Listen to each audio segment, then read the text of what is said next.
నువ్వు లేక నేను లేను సీరియల్ ఈరోజు ఎపిసోడ్లో రాధకు విక్రమ్ భరోసానిస్తాడు. చీమకు కూడా అపకారం చేయని రాధని చంపాలని ఎవరు ప్లాన్ చేశారు? అసలు దీని వెనుకున్నది ఎవరో తేలుస్తాను, వారికి శిక్ష పడేలా చేస్తాను అని రాధ గురించి విక్రమ్ ఆలోచిస్తూ ఉంటాడు.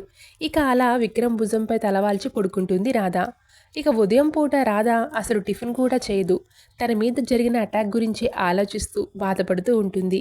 నువ్వేం బాధపడకమ్మా, విక్రమ్ ఉన్నాడు కదా, ఆల్రెడీ వాళ్ళని పట్టుకునేందుకు ఉదయాన్నే వెళ్ళాడు అని సునంద, నందగోపాల్, రామచంద్ర అంటూ ఉంటారు.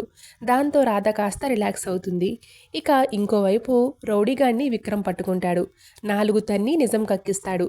ఎవరో రాజకీయ నాయకురాలంట వాళ్ళ కూతుర్ని కాకుండా వేరే అమ్మాయిని చేసుకున్నాడని ఆ పిల్లని చంపమని వేరే వాళ్ళకి సుపారీ ఇచ్చాడు. అది విన్నాను, నాకు అంతే తెలుసు అని ఆ రౌడీగాడు చెప్తాడు. దాంతో విక్రమ్ కోపంగా ఇంటికి వస్తాడు. అప్పటికే ఇంట్లో రాధ చుట్టూ అందరూ చెరొక టిఫిన్ డ్రింక్ పట్టుకుని రెడీగా ఉంటారు. సునంద ఏమో ఇడ్లీ, నందగోపాల్ ఏమో దోశ, రామచంద్ర జ్యూస్, వసుంధర పాలు, ఇలా అందరూ చెరో రకంగా తెచ్చి రాధకు తినిపించాలని తాగించాలని చూస్తూ ఉంటారు. కానీ విక్రమ్ కోపంగా వచ్చి దమయంతి అని గట్టిగా అరుస్తాడు. ఏంటి పేరు పెట్టి పిలుస్తున్నావు, వరసలు మర్చిపోయావా అని దమయంతి అంటుంది. ఇక్కడికి చుట్టం చూపుగా రాలేదు, పోలీస్ ఆఫీసర్గా వచ్చా. లీడ్ దొరికింది, నువ్వే చేయించావని ఆ రౌడీగాడు ఒప్పుకున్నాడు. నాతో పాటు వస్తావా, లేడీ కానిస్టేబుల్స్తో లాక్కెళ్ళమంటావా అని దమయంతిని బెదిరిస్తాడు విక్రమ్. దమయంతి ఇలా ఎందుకు చేస్తుందిరా అని వసుంధర, సునంద, నందగోపాల్, రామచంద్ర ఇలా అంతా అడుగుతూ ఉంటారు.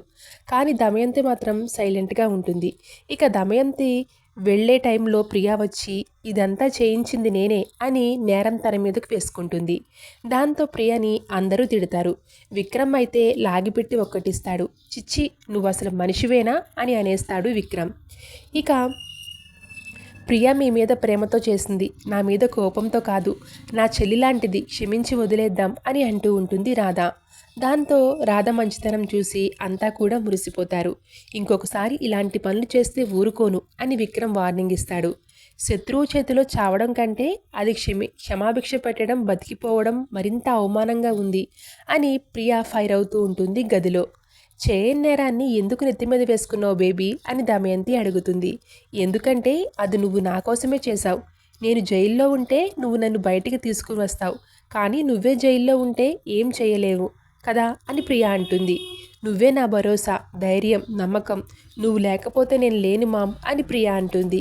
నువ్వు బయట ఉంటే నాకు బావకి ఎలాగోలా పెళ్లి చేస్తావు కదా, అందుకే నేను నేరం నా మీద వేసుకున్నా అని ప్రియా అంటుంది. నువ్వు నా మీద పెట్టుకున్న నమ్మకాన్ని నిలబెట్టుకుంటా బేబీ అని దమయంతి అంటుంది. ఇప్పుడు అటాక్ అనే ప్లాన్స్ కుదరవు. విక్రమ్ మరింత అలర్ట్గా ఉంటాడు. ఆవేశంతో కాకుండా ఆలోచనతో కొట్టాలి. విక్రమ్ రాధని విడగొట్టాలి అని దమయంతి అనుకుంటూ ఉంటుంది. Thanks for watching.